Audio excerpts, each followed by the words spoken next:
하나님 말씀 창세기 2장입니다. 창세기 2장 1절에서 끝절까지 말씀 교독합니다.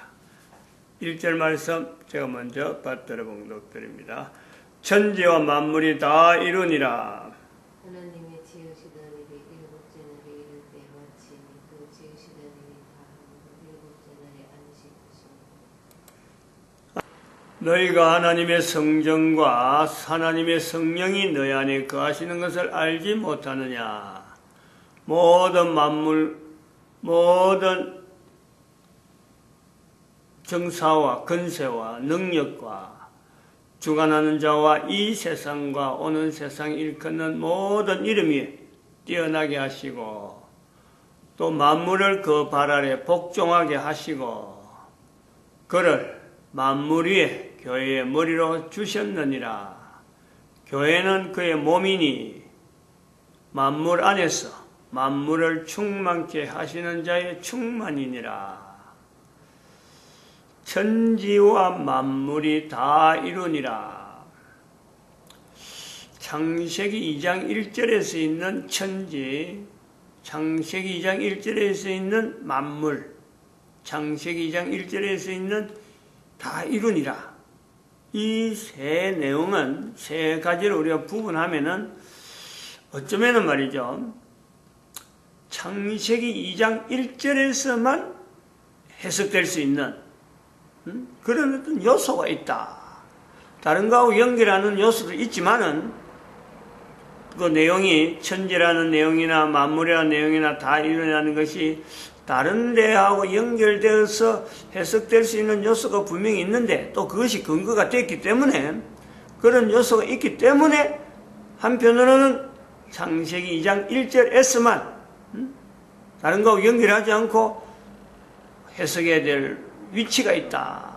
이제 그것을 우리가 이 교회라 하는 어떤 교회의 시작이다 하는 것에 우리가 보는 거죠.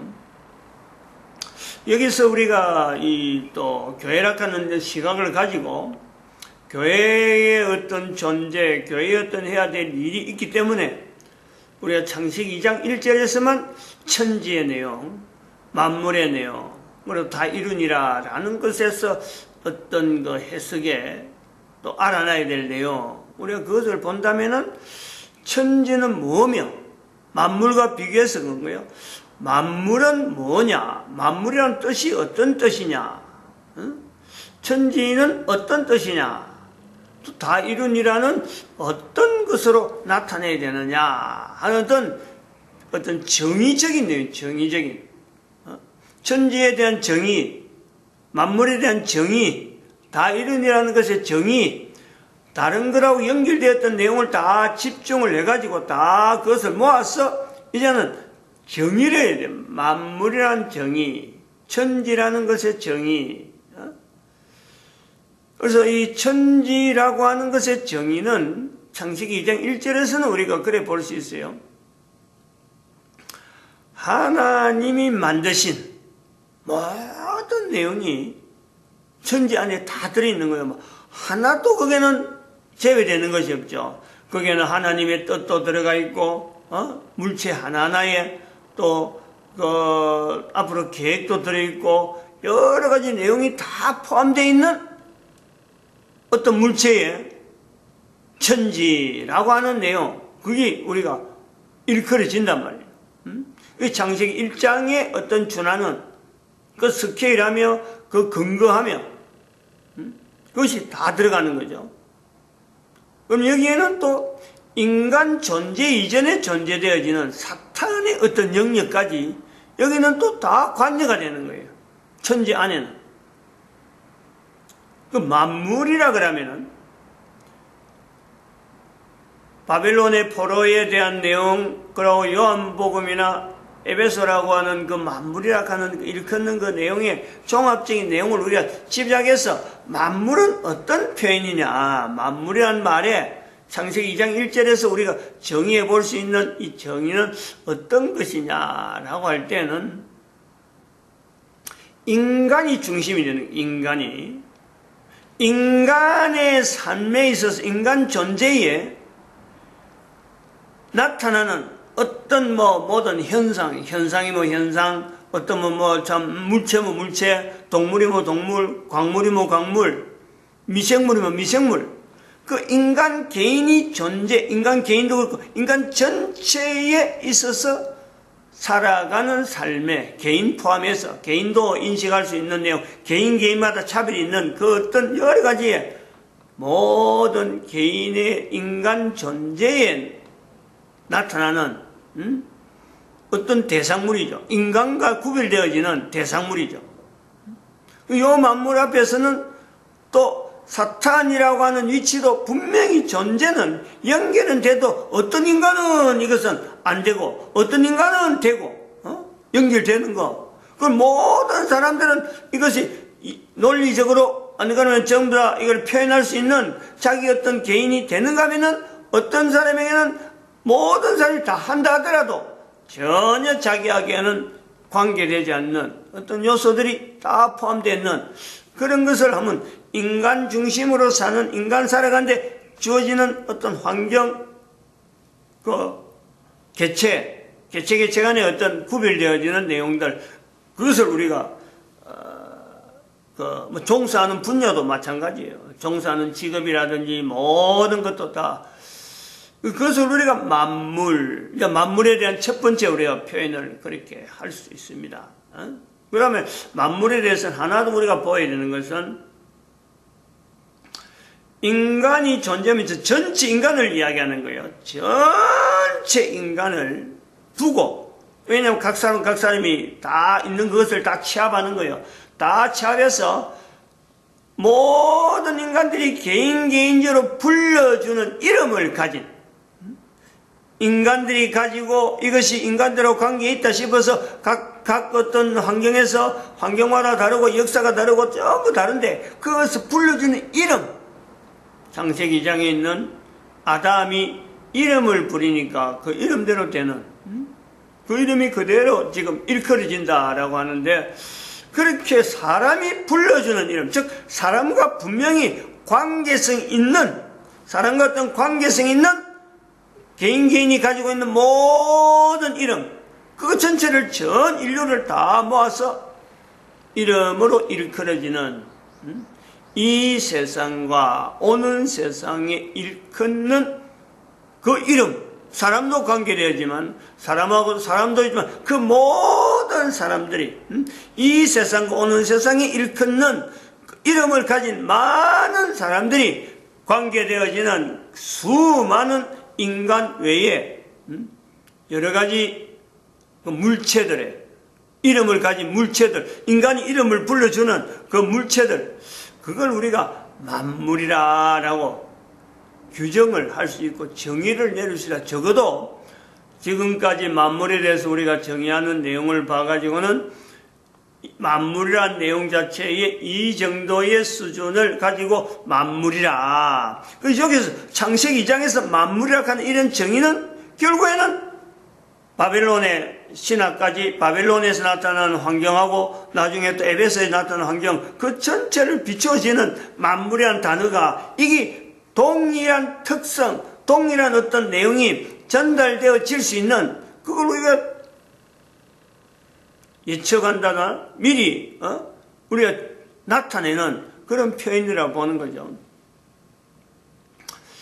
여기 이제 다 이루니라라고 하는 것은 결국은 인간이라는 존재가 하나님에 의해서 형성되어지는 그 인간이 마침내 만물이라고 하지도 못하는 만물에서 수준에서 벗어나는 어마어마한 스케일의 그 천지라고 하는 그 구조, 그것도 결국에는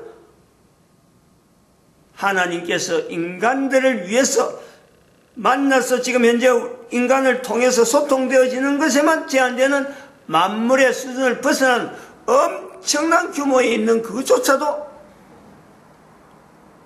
사람들이 표현을 하지 않더라도 미처 이런 걸 나타내는 어떤 여러 가지 문장이나 이름은 없다고 하더라도 그것은 하나님께서 인간을 위해서, 인간 존재를 위해서 만들어진 그 천지와 만물 사이의 이 조화 관계, 계속해서 적용하고 나타내는 이 섭리는 결국은 다 이루니라 라는 것에서 우리가 표현을 본다. 요 세 가지로 우리가 천지 만물 다 이루니라는 것을 창세기 2장에서만 해석할 수 있는 하나의 내용으로 우리가 보고, 그리고 또 이 내용을 우리가 이제 여기서 했으면은 이제 여기서 나오는 내용이 앞으로 전 성경에 다 영향이 가는, 여기서 정의를 해놨으니까 이제 시작점이니까 여기서 했으면 앞으로 모든 내용이 다 여기에 적용이 되어지는 그런 어떤 기능이 있다.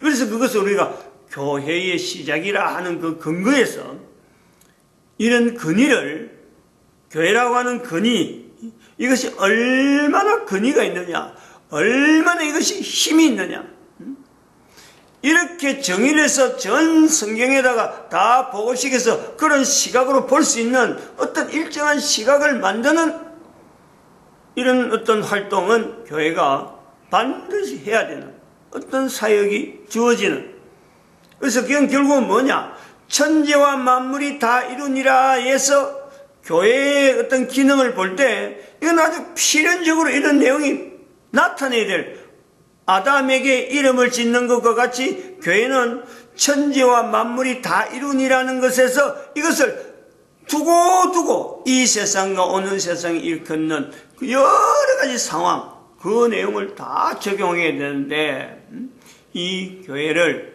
이끌어가는, 즉 어디로, 교회는 목표에서 나가지만은, 목표에서 교회 머리는 예수 그리스도다 하고 목표 나가지만은 그 교회라고 하는 그 내용에 근본적으로 이끌어가는 힘은요, 그건 예수 그리스도에게만 돌리지 아니하고 성령 하나님에게 돌릴 수밖에 없는, 즉 교회가 무슨 힘이 있어서 예수님을 어떻다, 하나님을 어떻다 할 수 있겠어요? 즉 교회라고 하는 그 위치는 근본적으로 교회가 가져야 되는 것, 너희가 하나님의 성전인 것과 하나님의 성령이 너희 안에 거하시는 것을 알지 못하느냐 하는 이 질문 앞에 우리가 교회의 시작이라 하는 이 소에서 같이 봐야 돼. 같이.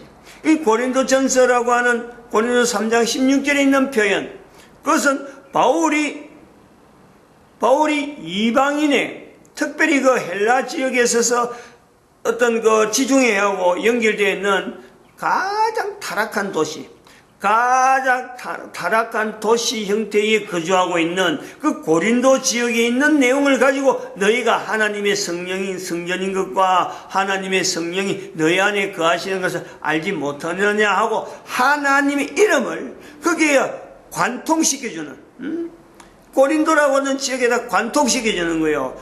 헬라사에서 볼 때, 당시 사에서 볼 때는 고린도는 섬이면서 한쪽에 그 육지하고 잠깐 조금 붙어 있는 그걸 갖고 하나의 그 육지는 아닌데 섬 모양의 육지라고 하는 고린도 지역의 특성. 그래서 사람들이 완악하고 포악하고 그 지중해에서 나타나는 뭐 여러 가지 행적들, 나쁜 짓은 거의 다 도맡아서 고린도 사람들이 하고 있다. 그래서 이게 제외되고, 그거는 거주를 안 하고, 거리를 두려고 하고, 한계를 두려고 하는 그런 위치에 왕따 중에 왕따죠. 근데 그런 것을 향해서 너희가 바로 하나님의 성전이다. 라고 하는 요 요소는 바로 이 마치 창세기 2장 1절에서 우리가 이 내용을, 이 교회라고 하는 내용을 찾아 나오는 사람 수가 지금은 지극히 적어요. 그런 현상이 보인단 말이에요. 고린도라고 하는 그곳에 있는 누군가에게 사도 바울이, 모든 고린도인이 다 그렇다는 거 아니야. 고린도 지역에 그렇게 험악한 지역임에도 불구하고 사도 바울이 구약에서 넘어오는 그 하나님의 이름을, 즉 여기 창세기 2장에서 여호와 하나님이 이렇게 하셨다, 여호와 하나님이 하셨다, 그 하나님의 이름의 그 중대한 그 어마어마한 힘의 그 내용을 가지고 너희라고 하는 그 사람을 일반 유대인들은 안 불러줘요. 붙여주질 않아요. 바벨론에서 넘어오는 그 히브리 사람들의 그 문화 속에서는 하나님에 대한 하나님의 이름을 부르라 하는 이것 자체에 대한 자부심이요, 어마어마하기 때문에 유대인들만 하나님에서 구원받는 특별한 어떤 민족, 바벨론 포로 갔다 와도 그렇다니까. 나라가 없어지더라도 유대인의 그 정체성은 스스로가 하나님을 이름을 부르는 그 어떤 그 위치에 있는 사람들이 유대인이라는 자부심이 아주 막 팽배해 있어요. 근데 그런 사람들이, 그런 사도 바울절 중에 바울이 고린도에 있는 사람 그 중에 한 사람에게, 한 사람이 아니라 몇 사람이라도 불러준다. 하나님의 성전이 너희 안에, 하나님의 성전이 너희다. 하나님의 성령이 너희 안에 거하시는 것을 알지 못하느냐. 일반 유대인하고 다른 지역에 나름대로 참 예루살렘에 있는 거룩한 자들, 그들에게만 주어질 수 있는 그 내용 라고 보면, 만약 그런 말 듣는 사람이 고린도인이 아니라도 유대인 중에서 고린도에서 거주한 사람일 수도 있어요. 바로 이런 요소가 분명히 창세기 2장 1절에 있는 이 내용과 같다라는 거예요. 만물이라 하는 그 어마어마한 그 참 신들 속에 바벨론에서 나타나는 그 참 기에 따갑도록 도망갈 수도 없는 거 아니에요. 옛날에 바벨론에 바벨론이 있었다 하면 포로로 갔으니까. 그 있는데 이스라엘에서 뿌리가 자랐던 어떤 사람이, 우리는 에스라라 보는데, 그런 사람이 그 바벨론에서 지낸다는 자체가, 이거는 지옥 아닌 지옥이죠. 그 삶 자체가. 살아있는 것은 분명히 살아있는데 그런 환경에 산다는 것, 살아야 된다는 것 자체는요, 우리가 볼 때는 지옥과 같은 경험을 하는 거예요. 들어서 안 되는 말들 듣고, 봐서 안 되는 내용을 보고, 그 중심에서 이것이 뒤틀려지는, 참 눈도 뽑고 싶고, 귀도 자르고 싶은 그 충동들이요. 그런 징후가 있다니. 그런 속에 만무리학하는 그 단어, 전체적인 내용을 만무리한 단어 하나를 가지고 이제 창세기 2장에다가 탁 이제 표현시키려고 하는 이런 시도. 바로 이 내용이 고린도 전서에 있는 3장 16절에 있는 그 성도의, 고린도인이 헬라인이 되든지 유대인이 되든지 간에 그 환경 자체가 바벨론의 포로가 있는 그 내용에, 있는 어떤, 한 사람의 위치하고 다를 바가 전혀 아니라, 그 전혀 아닌 그 위치가 오늘날 내 개인에게 이것보다 더 엄중하고 이것보다 더 절실하고 우리는 그래 해야 되는 거죠. 왜냐하면 예수님까지 오셨으니까. 그리고 예수님까지 오신 것 더불어서 앞으로 이제는 우리 인류가 멸망이라는 이 분명한 단계를 밟아가는 수순을요, 전 세계 사람들이 지금 현재는 인터넷이라는 환경 때문에 변화되어가는 어마어마한 변화 속에 우리는 직면해 있는, 당장에 우리에게 멀리 있는 게 아니고, 인류의 종말이라는 것은 멀리 있는 내용이 아니고 당장에 우리가 직면해 있다. 내 문제란 내 문제. 내가 지금 나로 말미암아 남기는 우리 자손들, 내 아들, 딸의 문제라는 거예요. 이걸 절실히 봐야 돼요. 이걸 절실히. 이런 절실한 가운데, 그러고 어떤 내 입장 자체가 고린도에 있다. 내 입장이 지금 바벨론에 있다.